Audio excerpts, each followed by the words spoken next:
Hello to all and to all welcome. We thank you for joining us on tonight's radio podcast of I Heart Golden Dawn Radio. The light across the cross. Okay. There you go again. Yeah. Okay. Not bad.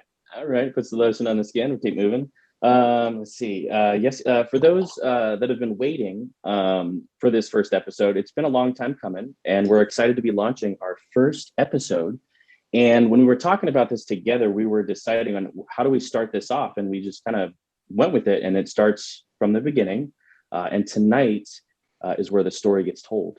But before we can jump into the mysterious topic of discussion, I'm fumbling my words up. Topic of discussion, as in traditional fashion, let's make our introductions. I'm Frater S. I'm Frater O. I'm Frater B. I'm Frater E. Frater E. Man, we sound like robots. Gosh, You guys sound like robots. Let's be specific. Yeah, you sounded like a Power Ranger.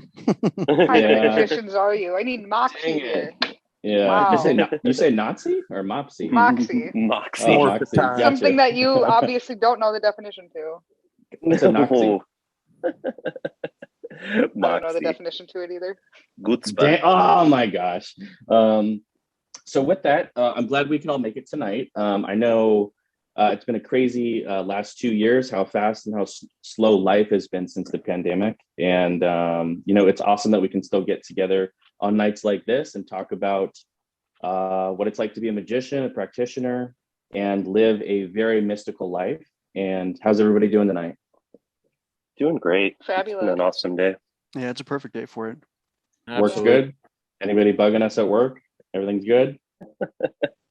Always, but yes. Always, but yes. Anybody else? Frater E, how was the day? Good? Everything's good. Beautiful day on my end. Wonderful. Jumping into tonight's episode, into the discussion, we're going to be starting off from the beginning. And tonight's title, Who Were You Before the Golden Dawn? And yes, that means if you're a professional pin collector at Disneyland, you can't have any shame tonight, because tonight we're going to be getting a little vulnerable and tell our listeners about ourselves and show how not all magicians live in caves or in valleys or little corners of the earth where they're independently practicing their magic. And that is also a good option. Yes. It is. Absolutely. Yeah. But the way the weather climate seems to keep shifting around the United States, it's hard to, what's that type of living? Off the grid. There you go. Nomadic, day, baby. off the grid, yeah. Van life. Van life. Yeah. And I've seen those things at Bass Pro Shops where you can pee in it and then drink it. I don't know if that's what you're talking about. Oh yeah, man, that's the goal. You can also go to a river. That's true too. Now I want to be like Bear different Grylls. Golden Dawn. Yeah. Oh man. Oh man. I used those at home to save water bottles, so they work great. We went there. Oh. All right, staircase now. All right. So, let's see. Without further ado, I'll jump it off. Again, I'm Frater S, and starting it off with, who were you before the Golden Dawn? This is a discussion that I've had amongst my peers that are on this call. So to kind of break myself open to the listeners, I'll go over it once again. And, it's interesting on how we find ourselves down the path of even practicing the Golden Dawn. But and it's interesting because that's all that you want to think about is who you are now versus who were you then? Who were you before some would say the divine found you, or how the divine masked himself through the GD? Who are you now? No. I want to know who, when I look at the mirror, who was I before I found this practice? And, that's a part that keeps me motivated because I know where I'm coming from and I know where I came from. Not only from a different location, but from a different place in myself, which is sometimes a little dark to look at because it's an empty place, right? So I guess, let's see, I guess I can start a little bit about childhood. Childhood, I had no representation of God, the divine, the creator. It just wasn't a part of life in my household. I would say that I had a pretty fair household. Normal parents to the best of their ability. Dad's working his butt off. And yeah, it's interesting when I reflect backwards into my childhood, when you look at life without the divine or any structure, at least some structure to know that God exists, there is something out there that you can do to connect. It really does kind of look a little sad because all that you're doing is what everybody is normally doing, because that's all that they're really trained to from beginning, middle age, adulthood, childhood, retirement, and then they die. No, They're just following conditioned programming. Yeah, right. It's the same thing every single day. So I really was doing what all the kids were doing. Childhood was pretty good. I had some interesting upbringing issues, as everyone does in the family. How would I put that? Let's get vulnerable. It's interesting when things happen to us, we reject God, and I'm gonna elaborate what I mean by that.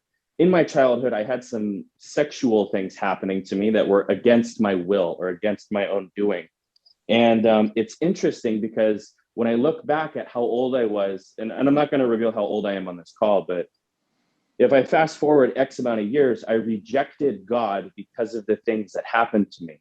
Why would a God allow that to happen to me? Why would my creator allow these things to happen to me in my childhood at such an early age? And then moving forward, have my family deny it, even though the person who did it personally came forward. Wow. So it's interesting when I look at my upbringing, I can see why it took me so long, or why it took so long for the divine to mask himself, because I wasn't open to it, because I was going through what I would like to call walking the path of a saint, or a saint in the making. God will it, hopefully. Someone on this call is like, "You're a piece of trash, man. I know who you're saying." Who are you talking? But in all seriousness, I do feel that people that walk this life have gone through such trauma that it would normally break people, turn them into a full-blown addict, end up in prison, which is very similar to my upbringing. I grew up in a decent household, but because of the inner issues that I was having in my household at a very young age, it morphed me into something that would, you could say, send me down what I like to call, you're going to either prison the rest of your life, or I'm going to be in and out. I'm going to be a full-blown junkie. And I would say in my schooling years, that's pretty much the direction it went. Once I got to that grade in the upper curriculum, again, I'm being a little veiled on my age and the grades of schooling, just to keep it a little bit veiled. But once I reach that grade, I meet this group of people. I don't need my family anymore. I have these people. These people protect me. They make money in their own way. And that's the road that I chose to go down. And I eventually get to an age where I'm incarcerated. I'm looking at 2 to 4 years. I do a little bit of time. I get out. I'm back in there in less than 90 days. I am now matching the statistic of being a full-blown convict. In and out. Not only am I in and out, now I'm looking at 5 to 10, because I have a certain thing on my record that maximizes my potential conviction. On top of that, doing another, multiplying it. So it wasn't looking good for me at a specific point in my life, and I had to make a decision my second go around. And this is where it's very, very interesting. When I look back, God was in my life the whole time. I just didn't realize how he was trying to talk to me. And so my little short story for this, and then I'll get moving on the expediting the years of my life. I remember my second go around, I'm incarcerated and I'm doing X amount of time. And I don't have a doorway out yet. They haven't given me a set time, because I'm looking at 5 to 10. And my guy who's in the same block as me, he tells me, "Hey, have you ever talked to God before?" And I was like, "No, I've never talked to God before." And he's like, "You ever tried it?" I was like, "No, I just answered that." He goes, "Well, why don't you do that tonight? Just pull up a chair and start talking and see what happens. And I had never, ever reflected on that until X amount of years later, I start practicing magic. But to keep it at this era, this point in my life, at that moment, I began talking to what I would think God is. And it got me through that little period when I was incarcerated. I would eventually get out, and I did not get 5 or 10 years. It's literally a miracle. That's how I look at that time in my life. Walking miracle. I don't know how it happened. My attorney doesn't know how it happened. I got out in a decent amount of time. My second go around after being rearrested 90 days later after doing X amount of time, like a full-blown moron, an idiot. And I get out, and time's going by. I get myself a job, living with the family again. It's still kind of weird because there's a disconnect happening. And I relocate to a different part of the United States. And I relocated because I found my thoughts beginning to uproot. I wanted to go back to those old people. I wanted to have a good time, get on what gets us excited, aka drugs, and just do what I was doing before. And I relocate across the United States, and I end up staying there for X amount of years, up until, again, I found the Golden Dawn. But in between this X amount of years in this gap, I meet my significant other. I build a relationship. We're with each other for X amount of years, but there's a gap, and it's very interesting. And I don't know where this comes from. I would even question certain religious doctrines, where they come from. I remember I looked at my spouse one time, and I asked that person, how do you know that Christ even existed? Like, what? In a very passive way as well, too. Not in a questioning way, no, in a jerk-off way. So even in this time period where I have a miracle that happens, I get out of incarceration, I am still rejecting him in his fullest. And I find that very fascinating, because where I'm at now, I couldn't think of a moment in my life without the divine. So fast forward X amount of years. Let's see. Oh, I can hear somebody's background. Are you sniffling? Are you eating? Somebody eating, sniffling? Anybody? Somebody's crying at your story. Yes, that. Oh, they're really crying. Oh my gosh. Oh, Very Jesus. moving. Very moving. Okay, got you. So let's see, fast forward, I'm out, I move across the United States, I meet my significant other, and I develop what I call the rat wheel. Now, it's interesting because somebody might want to say I developed the rat wheel as a kid. No, I'm just doing what kids do. It's natural. You grew up in a shitty environment, and I wasn't in a bad household. My situations were shitty. I was dealt very weird cards. Great household when you look at it, but the internal make of it is broken. So I relocate, and as I'm growing into adulthood, I'm developing what I call the rat wheel. And I call it this, and excuse my language, same shit, different day. I go to work, I play video games, I have a decent job I can provide. However, there's nothing there. There's no fullness. There's no roots that are growing. There's no branches. There's no nothing. And long story short, I go into, after X amount of time, I go into what would be called my return of Saturn. And I eventually leave my job. I just stopped going. And my significant other is like, you're not going to work anymore, are you? I didn't leave a couch for about a year, maybe longer. I always summarize it to about a year because it's kind of a dead space of time for me. And that was it. I didn't do anything for about 2 years flat. But in between the two, at the year mark, I start moving off my couch. I get moving. I think I get a little gig possibly. And X amount of months goes by. We're still in that 2-year window. I start researching, for some reason, magic. Why that is, even to this day, I don't know.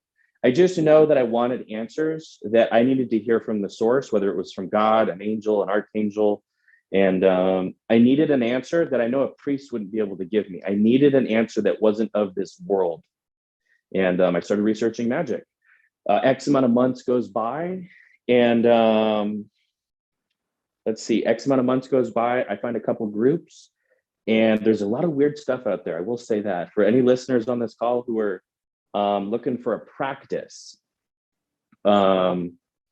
there's a lot of weird crap out there. Make sure you choose whatever you're going to invest your time in.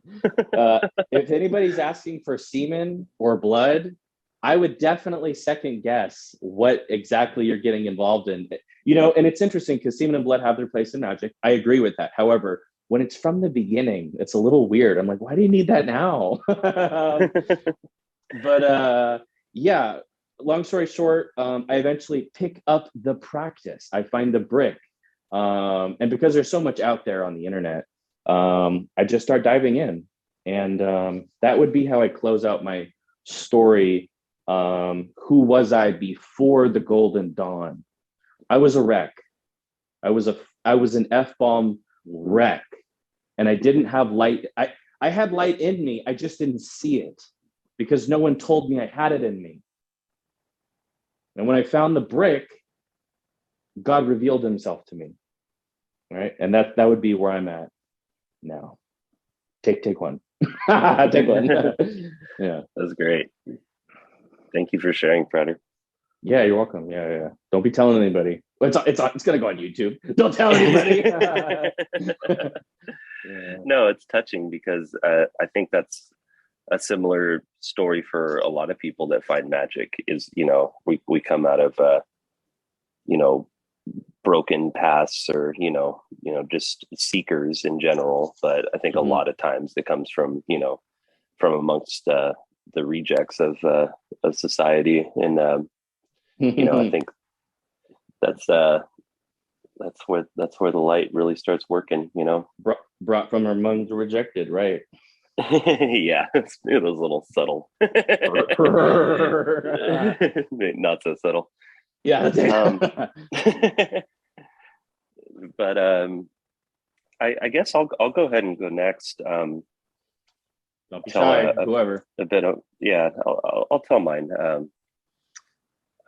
Yeah, so I'll start it from just like Frater S from childhood. My upbringing was my parents were, let's see, well, my dad worked a lot, so I was really pretty much raised by my grandmother, who was very Christian lady, and she thought it would be very important for us to go to Christian school. So I went to Christian school from kindergarten all the way through 8th grade. My mother, however, she was kind of like a self-proclaimed witch. She would call herself like a white witch or a green witch. So like a Wiccan kind of practice.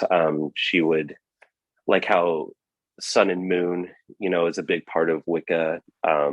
Sun for her was Christ, and moon was Mother Earth. So you have the divine and masculine and feminine. So I was kind of exposed to magic a bit growing up, just from her, and then a lot of the heavy Christian stuff from more like my dad's side of the family, like my grandma and all the Christian schooling and stuff. So kind of the perfect recipe for Golden Dawn is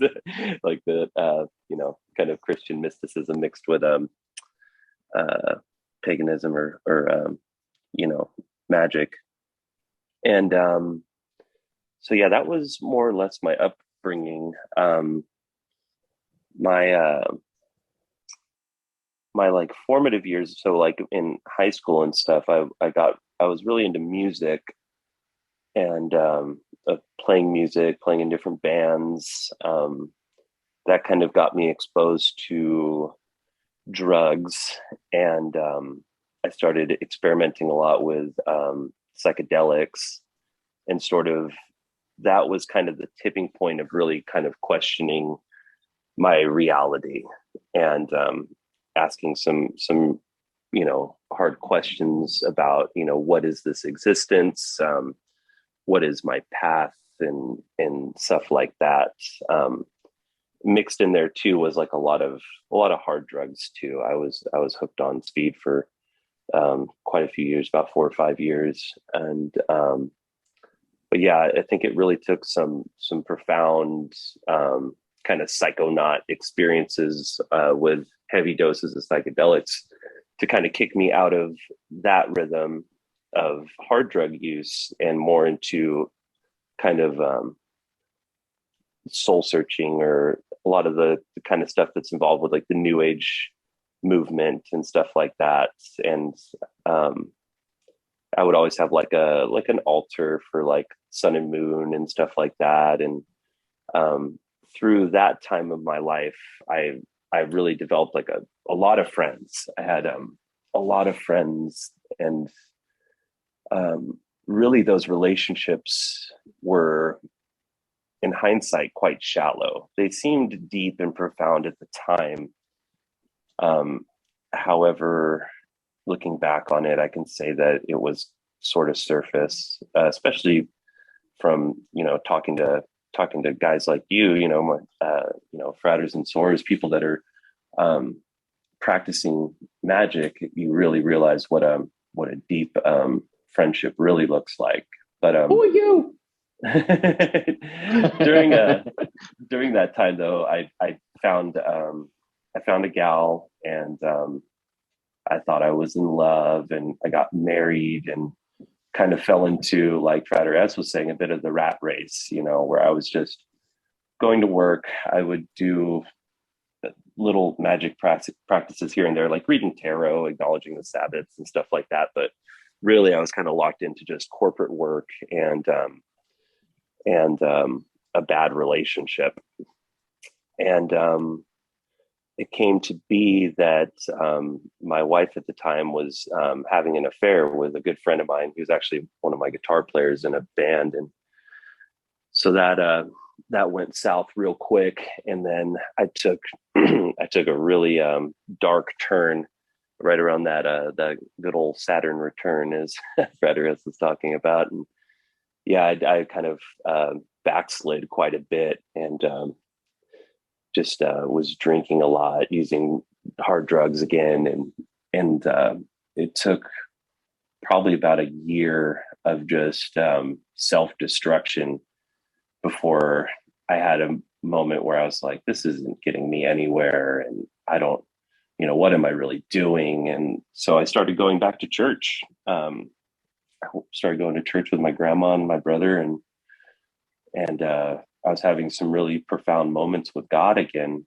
And it was beautiful, and things were kind of looking up. And then I had an old friend of mine that I used to live with. He was a roommate of mine.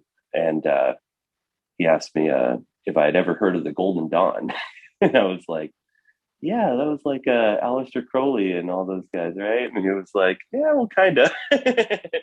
And he was like, have you ever really looked into it? And I was like, well, I do, because he knew that I did, sort of like a Wiccan kind of practice and stuff like that. I was telling him, I'm familiar with things. And then he gave me John Michael Greer's book, Modern Magic. And that had like the kind of the fundamental exercises, like the LBRP and whatnot. And then from there, it started turning more into the brick and the Golden Dawn, and more the specific practices of the initiatory practices and stuff like that. But yeah, that's pretty much what led me to studying the Golden Dawn, and in this path that I'm on now. And yeah, keeping it veiled as to how long I've been doing it, but I can say that it's fundamentally changed my life. And those kind of questions that I would ask in the beginning of, what is my purpose, and what is this existence? I feel that through the study of, these occult sciences, that I'm getting insight into what that actually looks like, and yeah, I'm very thankful for the GD, for and the divine for stepping into my life and changing me, in a profound way. That's beautiful. Amen to that. That's awesome too. Like Frater S, it's like God was waiting for you when you were ready to seek him, or him, them. Let's not assign a pronoun to God. I know. We might get canceled. They'll take down the podcast on the first episode. That was bad.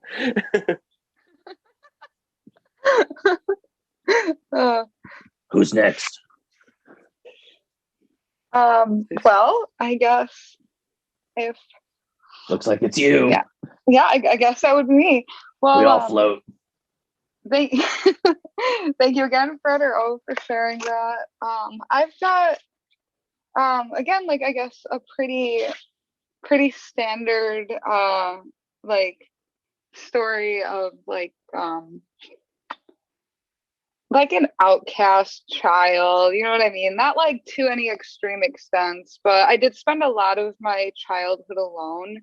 And I was just kind of like the nerdy kid at school. No one wanted to hang out with me. I guess I smelled bad. I don't know. Those losers took showers every day. I don't know nothing about that. But yeah, so I spent a lot of my time alone as a kid. My mom worked quite a bit, and my dad just really wasn't. He wasn't really there. So they had it was just, I don't know. It was a very chaotic household. So like when both my parents were around, I don't know. It was better off being alone. I'll just say that, right? So yeah, I won't spend too much time on like the childhood part, but after spending quite a bit of time alone, I around the age of 12, I started moving around about every year or so, and my life became a little bit more transient from there. My parents were divorced by the time. Oh, what? Yeah, as long as you could walk by 12, that's fine. I could walk. I could walk and I could talk and all that good stuff.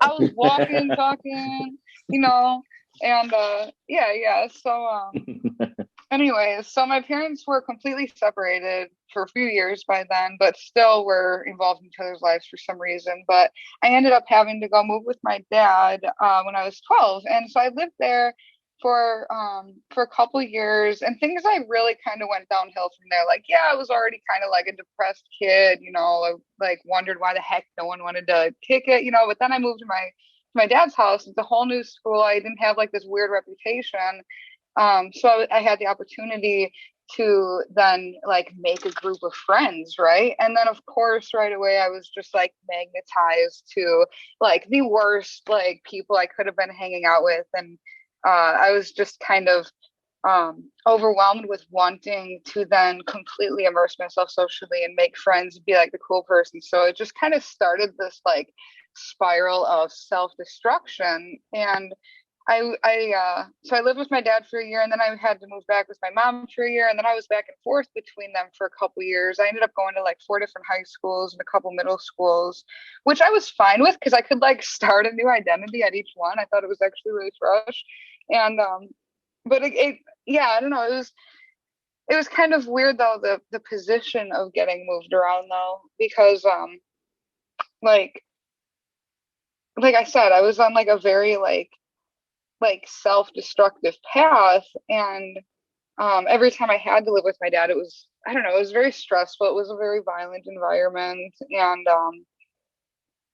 yeah, so I ended up like, I don't know, I was kind of, yeah, I don't know, I was really into a bunch of drugs. I was always fighting people, just really just very angry. And you know, I started to like practice magic then though when I was like 16. So I'll fast forward through all like the teenage drama because that's like really irrelevant, because I feel like everybody really goes through just some extreme crap when they're, every good occultist goes through some extreme crap growing up, like you said before, Frater S. So yeah, anyway, so I started practicing magic when I was like 16, but like not too formally. I was introduced to Wicca, Fratero was, and I thought that was like a really cool practice, like a form of prayer. And I started studying Buddhism then too. I remember when I was 14 too, in the midst of like being like a total idiot, I remember just going to the library, and I opened the Tibetan Book of the Dead, and it taught me about impermanence. That was like my first like actual spiritual lesson that I carried into adulthood. But yeah, so I guess fast forward a little bit, I kind of started studying Buddhism a little bit in Wicca when I was 16, but nothing like too far into it. I was still very, very ignorant, very angry. I think, yeah, I tried to like, I was just a really dramatic kid. I think I tried to kill myself like 3 times. And so yeah, and I remember when I was like, yeah, and then I guess so I didn't really stick to any practice, but that's when I really did start studying like things that were not physical. And I didn't stick to Wicca too long. I wasn't really into the using of different tools um to practice magic. I thought that I was like, well, we don't need the tools. They're just kind of like crutches, right? But I still had no freaking idea. And yeah, when I was then, I remember when I was like 18, then I noticed that like, I don't know, everybody just seemed so like stuck in this weird first world loop where like there was no like, I don't know, everybody was like unhappy and I really thought that like what people like the best thing to turn out in life is to go home to like watch TV and sleep and wake up and go to work. Like, and that cycle of this weird artificial lifestyle absolutely terrified me. And so yeah, I had wanted to like kind of escape it and like, go try to live off the land, like you guys were talking about, like the hermits, like go live off the land. And you know yeah, I tried to when I was 19, in the springtime. It didn't really work out, but then in like a couple months later in the early summer, I met a couple kids, me and this person I was with, we met a couple kids that taught us how to live outside and how to like hitchhike and panhandle. And so that was kind of like my way out. So yeah, after being with them for a couple of days, they taught us everything we needed to know. I just ended up then living outside. It wasn't necessarily off the grid though, right? It was like, you're still in cities, you're still using, we ate fast food every day, but it was different though. It really was, because there's also, I don't know, you learn a lot from walking down the side of the road all day or just standing at an exit or just your whole, like, that's when God really became like a center point in my life, was realizing that every single day we lived off of prayers. If like whatever we prayed for, God would hear us, and I don't know, everything always worked out. It was like always perfect. Like you can't, like when you put yourself in a position that's that vulnerable and that I completely surrender every day, you're still always going to get taken care of. I feel like that's very reassuring. So yeah, anyway, so my like dissatisfaction with the with like the normal world led to that really initial connection and awakening, or spiritual awakening. But then yeah, but I ended up getting off the road eventually, and I started studying alchemy through a book by Saint Germain, and I got into welding because of it. I was like, well, if I'm gonna get off the road, I'm gonna do this. And it's weird sort of how I got into that. But so I was like a welder for a little bit, and then that's definitely not even like a little bit magical unless you're just really theorizing the whole time. But yeah, and so I don't know, it was pretty miserable though. And I found that I was just kind of stuck in a loop. It's like no matter what I would do, as soon as I would like relax and try to live a human life, I would just like just merge right back into the matrix. That's like, what the heck am I doing here? How did this happen? You think you're lucid and then just, yeah. So anyways, so just being a welder, I was like totally miserable doing that. So I ended up going completely on my own. Like I left the person I was with for like several years, and then I quit welding and got back on the road.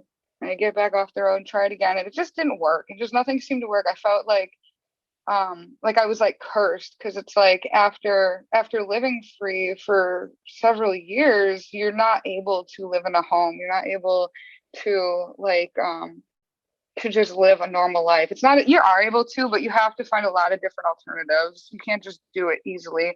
So anyways,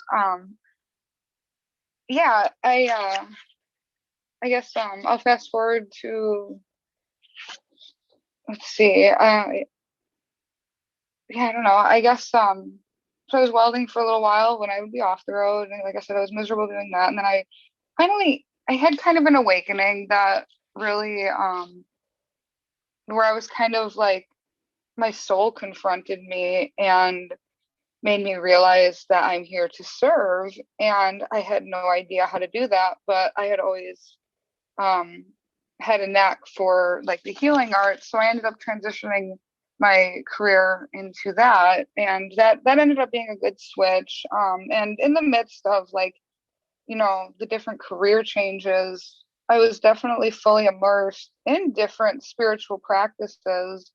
um and yeah, it seemed like each year I would kind of like completely immerse myself into like a different practice. And I guess little did I know that they were all just kind of teaching me about each other. And so it was really cool to be able to get like a wide perspective from that. So anyways, I feel like I'm just going off like so many different topics here. But so yeah, I my journey for God, to be with God, had never ceased. It just became really difficult at certain times. And even, I don't know, even working as like in the healing arts and stuff, it's like as my spiritual path continued, I felt like I still felt not at home, right? Not like, I just didn't feel like I belonged anywhere that I was. And I was always looking for teachers everywhere too in the midst of all this. And every teacher is BS, dude. Like, I have a couple, one that I didn't, obviously, like, everybody's our teacher, but anybody who like really tries to be your mentor or teacher, I feel like any like mundane person that like claim, I don't know, man, it's crazy just how many false hierophants there are out there. So that was really demoralizing too. So my spiritual journey became very, very isolated. Not like I cut myself off from the world, but nobody knew anything about my spiritual practice except that I was like kind of a hippie that was into yoga stuff, you know what I mean? And so yeah, as my practice became more and more personal, more and more like private, yeah, it was just kind of hard to share it with anybody. And then my heart had been drawn towards the Golden Dawn for a long time, but I didn't know anything about it. Like, I really didn't. I felt like this defensiveness towards it, though, and like this kinship. But I was like, I didn't even know if it's like anybody still practiced it. Yeah. So, and looking into it, I was like, wow, this is like a lot of this is stuff that like completely resonates like with everything that, like, I don't know, it was like a synthesis of everything that God had me to learn for the past like 7 years or 8 years. So I don't know, it was just it just felt really right. And it I guess I won't go any further from there, but it helped me feel like I wasn't on this journey by myself as much anymore, because it's just hard to be it was just always hard to completely be genuine with other people, because I felt like, I don't know, there's just so many like dishonest people that use spirit to like manipulate others and make themselves look bigger. And I'm really glad I started that I found the brick and readers of the brick, because I I knew that, I know humans are beautiful and amazing, but I was really losing hope in having a genuine spiritual connection with other people. And that's about it. Yeah, I kind of went all over the map there. No, that was good, Sor. One thing that immediately, I didn't want to cut you off. I just let the flow happen, but what was coming to mind when you were talking about the fast food, and I have to say this, God's probably looking at me like, you went there. Oh no, here we go. Man does not live on bread alone. He lives on fast food, McChickens. What else? What's the cheapest, worst fast food like that we can get? What is it? McChickens? The White McDoubles. Castle. Oh my gosh. There you go. Big castle. You know what? If you go Yeah, we during lived Lent, off the worst of it, man. if you go during Lent season, they have, I want to say they have the filet fish for 99 cents, but I could be mistaken. Oh, I bet that's full of mercury. I bet that's the worst. I don't think I've ever had one in my life. I bet they Yeah. literally inject it with mercury, like, and not in a good way. Oh my gosh. No, that was awesome. The shiny sauce. The shiny sauce. Okay, so Who's without next? further ado, All righty. Exactly. I'm up. So, Dun, dun, dun. Frater E here. So, All right.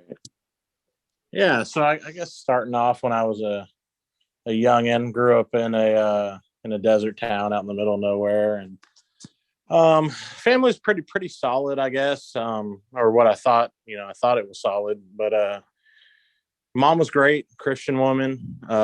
Raised us going to Calvary Chapel every Sunday and going to church and whatnot. And, it's kind of how my life's been based off of, is just, the Christian faith. And, most of my childhood and teenage years was strictly that train of thought, was Christianity. There's, no other, no other past, no other train of thought, or, pretty much that's just it. That's the only thing is Christianity.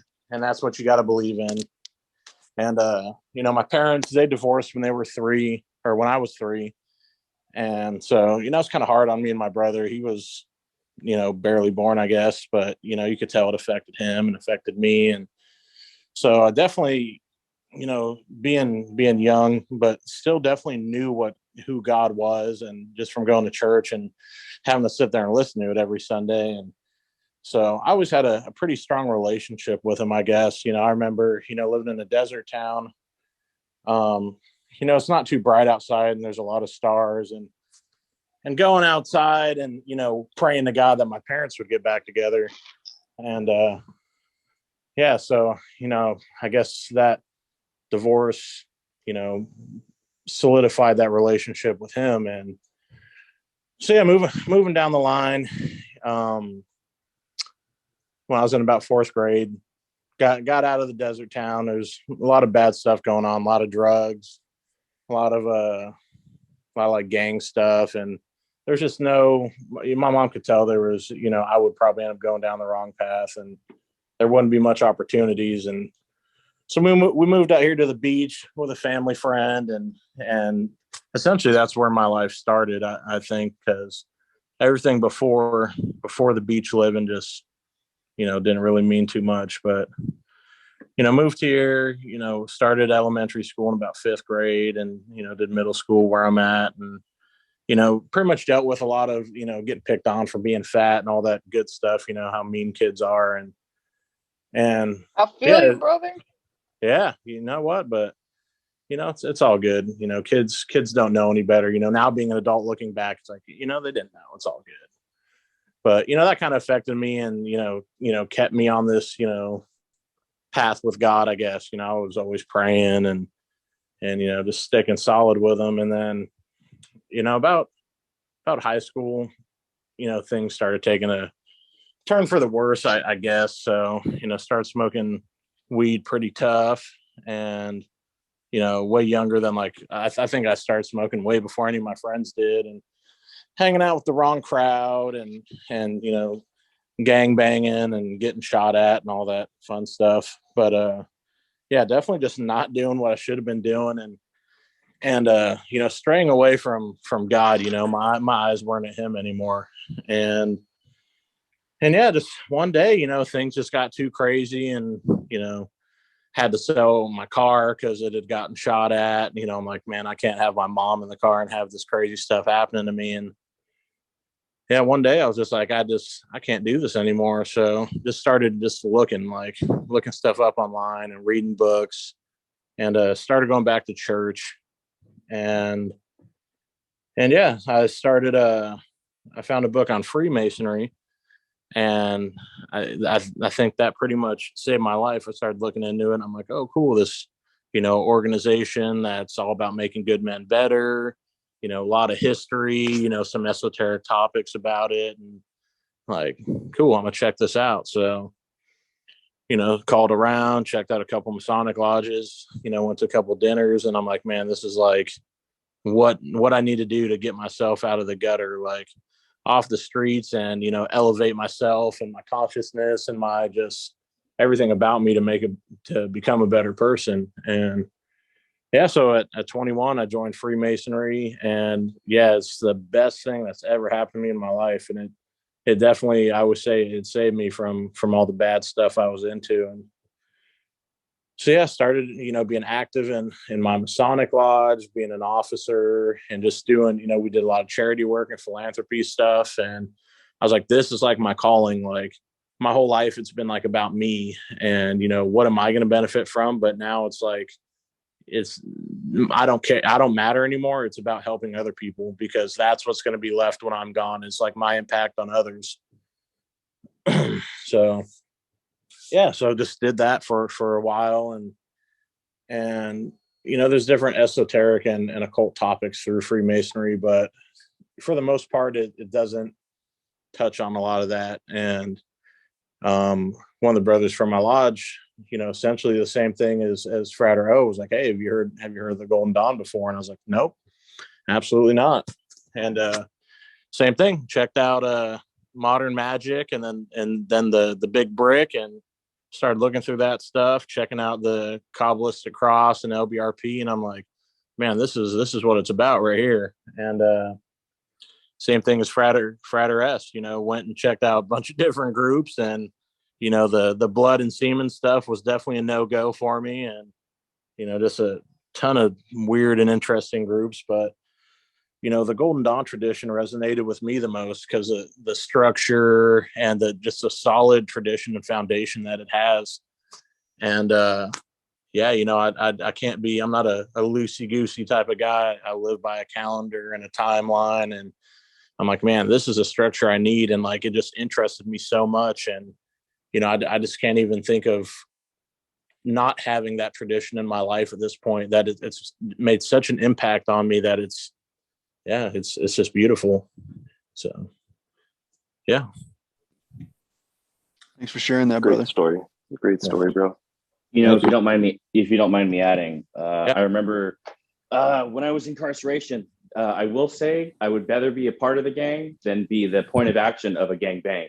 So just to throw that out there. Right. Hey, I feel you on that one. Yeah, we got some hard dudes in this chat. That was a horrible joke. That was a gang bang. Okay. No, I get it. That was a pretty bad joke. I thought that's where you were going with that. That's pretty bad. It's pretty bad. Yeah. No, we're not going to let that die. That's staying in. Yeah, that's immortalized. And I'm with you on that with Frater E. That's part and part why I relocated across the United States. If I didn't get out, I'm going back. That was where I knew that's where I was going, and other people around me thought that I was doing better. I have a gig. No, internally, I know where I'm going, and I need to change. Yep, you'll always be a product of your environment. So right. You got to make the moves. Right. Yeah. Well, I guess I'll go next. I shouldn't have gone last. Those are some amazing stories. Thank you so much, guys. I really believe that every time one of us goes through the first dark night of the soul, I won't say the only one, because that's definitely not true. Anytime one of us goes through that, I really do believe on some metaphysical level, we pave the way for the others, or at least make it clearer for them what they're going through. And that's why we have so many more people. That's why there's this huge influx of people checking out things beyond religion and more metaphysical things. There's a huge focus on that nowadays, I noticed. So thank you so much for your stories and for going through all that. Not just for yourself, but it heals the whole world, Yeah, don't thank me. Thank the guy who had to go through the gangbang for me. I didn't have to go through that. Okay. I like that though. It makes us for dynamic characters. I think the world needs that. Yeah, but let's see, man. It's been a weird life. It's been a really strange life, but a great one. I had a good childhood. We were pretty poor growing up, but my parents, some pretty amazing people, very thoughtful, and all Christian. I was Christian my entire life. My more like a rock and roll Christian type thing, but that's been consistent through my whole life. I've always been kind of a space cadet, though. I've always been a huge daydreamer my entire life, always with my head in the clouds. And I was always fascinated about God and things, the invisible things. That has been a theme throughout my entire life. There's never been a time where I didn't question the context of my existence. It's been eating away at me my entire life. And that really has been the main catalyst for all the seasons in my life, combined with other things. But I am blessed to have the upbringing I did have. I didn't make great use of it because I was a little bit jaded, just like everybody. Got into harder drugs and in and out of prison, or not prison, but jail. Like a few of you guys, yada yada. Won't get into it too much. But my relationship with the Christian God that I knew was such a tenuous one that it really just made me a really sad kid. That was, how do I say it? It's really difficult, at least it was for me as a kid, to view myself foremostly as this thing born with sin and ostracized from the Creator God. I'm a really soft person. I was looking for that connection, that perfect unity with whatever made me, And Christianity, the way it was presented to me, tainted that viewpoint a little bit. So I think that may have been a catalyst of why I've struggled with a huge depression my whole life. It's the doctors called it a chemical imbalance, but it seems more obvious to me whenever I look back. It seems like I can trace it, but it's also lineage and genetics and whatnot. But it's been a huge struggle of mine, to keep the color in my life and not to get desensitized and thrown around by the maelstrom of the world and mundanity. And that's a lot of what I struggled with when I was a teenager. I defected from the Christian faith, and all faith in general, became atheistic. In the beginning, more as a mode of experimental living to see what it really was about. But then, I just wanted to do whatever I wanted to do and became very self-destructive. And then when I was 20, in 2017, I had a whole bunch of spontaneous out-of-body experiences. And it almost drove me insane.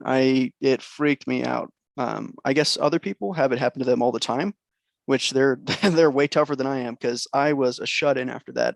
I read everything I could and did paintings of what I saw, and tried to figure out what the hell just happened to me 5 times over the course of a few months in 2017, beginning in July. And it totally shook my view of reality. And the best part of that, I believe, I can't say for sure, but I believe the purpose of that was that once I was out of my body, there was this sense of expansion and this sense of being part of a gigantic field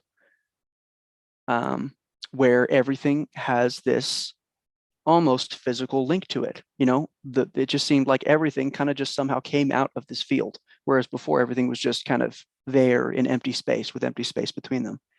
And that sense seems like a very mechanical one, I guess, the way I'm wording it. But when I took it back with me into my body, of course I tried to trigger the OBE again, and I was never successful to this day.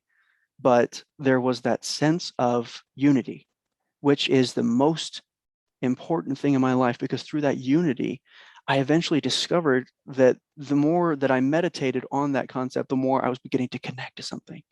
And as I connected to it, I started thinking about God again. And I'm like, oh my goodness, is this what it's like to connect with God? And I kind of had this idea that I'm like, well, it kind of is whatever you make of it, because nobody's going to come along and tell you what it is. So I decided to start treating it as God and treating it as that connection that I had been waiting for. And it became this supernatural thing where I could meditate and just fill myself with what I would call God's love. And it would energize me on a physical and a vital level. It brought color back to my life. And that was a really difficult thing to do with my mangled mind, with all the things I put it through. And through that, I kind of came into, well, this is the difficult part to talk about. It's what led me to the Golden Dawn eventually, but I was in contact, it seemed to me, with some kind of intelligence of sorts. Or more like a core of information. It's very difficult to describe, but I was meditating almost 2 hours every day for a few months of my life. And there were a whole bunch of really strange phenomena that would come about that. And from, all the various experimenting in the melting pot of metaphysical techniques that I had subjected myself to. And eventually it became disorienting. I was still full of God's love and I wanted to share it with people. And it changed the way I interacted with my family and people around me. And it gave me a reason to get up in the morning. But it was dangerous. I knew what I was doing was dangerous because it was unstable. My personality was unstable. I would pendulum swing, not often, but it would still happen, and it did not feel stable. So I reached out to that core of information, to that God thing, or whatever spoke for it and represented it, and I asked for a clear path, and it was impressed upon me to search out white ceremonial magic. Those 3 words were impressed upon me. And upon Googling that, what I found was the LBRP. And at the time, I was much more Easternly inclined. I meditated, worked with finding chakras in my body and activating them and experimenting with them on an electromagnetic level and things like that. So ritual magic was very, very foreign and uncomfortable to me. So I decided I would give it a try since this thing had recommended it. So I studied the LBRP for months and studied it with my limited capacity at the time and limited knowledge as to what it actually was. But it was incredible. Building up that ritual instinct and recording observations was what kicked off ritual magic for me, and eventually it would bring me to the Golden Dawn. And it gave me the ability to take those. It brought me from epiphanies in meditation to discoveries in a sacred science that continues to this day and will never end. So, but at the end of the day, I begin and I end with gratitude to whatever that creator is, because without that, it doesn't mean anything at all. It's my personal choice to submit my will, my life, and my power to that creator being, the supreme being. That's obviously not always everyone's path in magic, but to me, that is absolutely the key to being able to walk around, be a magical person in private and a magical person in the mundane world in an appropriate way that actually helps people and helps myself and keeps me responsible with the knowledge that I'm able to gain from that. So at the end of that journey, I thank God that it pulled me out of that and that it grabbed my hand as I was reaching out. It's an amazing thing. Submit the power. Come on. Exactly. Yeah. Come on. Come on. Get to the chopper. Come on, do it. No, I that don't know was why you were worried about going last, Frater. That was amazing. that was amazing. Thank you for Yeah. sharing. Thank you. The expression of how whatever that was, and I guess you could, unless you hey, maybe as time goes on, you'll be able to find out whatever its name was that was guiding you. It gave me a name, but to this day, I mean, that was before I did the LBRP, so I'll never be able to. Oh, maybe, later on, I won't say never, but it's still a very mysterious part of my life that I haven't really begun to even dig back into to reconcile yet. But, that time will come. Right. I think that time will come for you eventually where you can actually confirm the name. Because I remember back on some long days, and not to make a bad joke, but I remember on those long binge nights of doing some things I probably shouldn't have been doing, I started hearing different names, and I was like, why would something be named Sally? So hopefully. No way. I was talking to Sally. Just kidding. Dang it! Did you invoke Sally when you were drunk? Sally, get back in the house. Yeah. Oh, That was really beautiful. Thank you for sharing your story. Yeah, definitely. It's really great to share that with other sun seekers here. And to those that are still listening, thanks for sticking with us this far. And maybe if you're still listening now, it's a chance to forget everything you know about God and invited for conversation. ooh. It's a dare.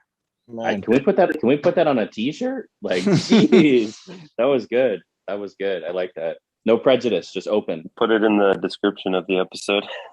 Yeah, that was awesome. Yeah, yeah. And normally for like Frater D saying for our listeners, normally we're gonna have topics to where we're branching off, but these were such profound. I will say this: I haven't personally found this in a lot of practitioners. Maybe the mainstream's one. Leech, the Lon Milos, the mainstream ones where they put their life out there, whether it's to make money or not, it's really neither here nor there. But you don't really hear people opening up as to what they went through, where they came from, building up to them becoming a practitioner. So tonight, I think even some of us, I learned a little bit, whether it's a little nook and cranny, I learned a little bit about everybody on this call. And I think I even opened up a little bit more deeper than prior to this call than I think maybe some people knew about me. So yeah, some of these stories are really, really profound. And I hope who's ever listening, we are very human, but at the same time, we are a spiritual being having a very physical experience sometimes. And sometimes the physical experiences, they freaking suck. They freaking suck. But Alchemy sucks. Alchemy sucks. But at the same time, the lead must, and that's the key word, it must turn into gold. And that's where the Non-negotiable. Non-negotiable, exactly. And that's where all of us on this call, we're on that journey. We're on the path leading us to who the heck are we? Right? And as the great book says, your name is written on a stone tablet. Who in the heck is that? Who am I? And I can't confirm that to anybody on this call that I fully know who I am yet, but I can at least look in the mirror, contrary to 5 years ago, and not look at myself in disgust. I can look at myself and go, who is that handsome fella? And then my significant other, yeah, hey, and then my significant other comes in and goes, shut the hell up, fat ass. Like, so yeah, I mean, anybody else got anything crazy? I mean, we went into some pretty deep stuff tonight. Just for all the listeners, who may be lost or broken or misfits like most of us are, like Hemingway said, for everyone who's broken, that's how the light gets in through the cracks. So you just have to seek it. Right. Yeah, and be open at the same time too, because that was my issue. I wasn't open to anything. Well said. Yeah, I just want to thank everybody on the call for sharing and for expressing themselves openly and giving me an opportunity to do that as well. And I'm just so thankful for these conversations, and it's just there's always so much to learn, and I think it's really important for practitioners out there to kind of talk about these things openly and create a space that's full of understanding, full of truth. And I think I just thank you guys for facilitating that. Back at you, Frater. I'm here all day. Well, Yeah, you guys are the best. I think with that, I think we've all said our piece. We went as deep as we're pretty much ever going to get on this radio show. I don't think I can go any deeper without getting paid for it in a book somewhere. So with that, ladies and gentlemen, what do I have written here? Hermits and meat popsicles. We'll wrap it up for tonight. We hope that you'll join us on episode 2. And for now, it will remain a mystery until we come up with it. Just kidding. We wish you a good night and tune in until next time on iHeart Golden Dawn Radio. The light of the cross. Oh my goodness. Every All time. right, seriously. Yeah, seriously. All right, you guys have a good night. You too. Take Have a care. good night. Bye. Fair.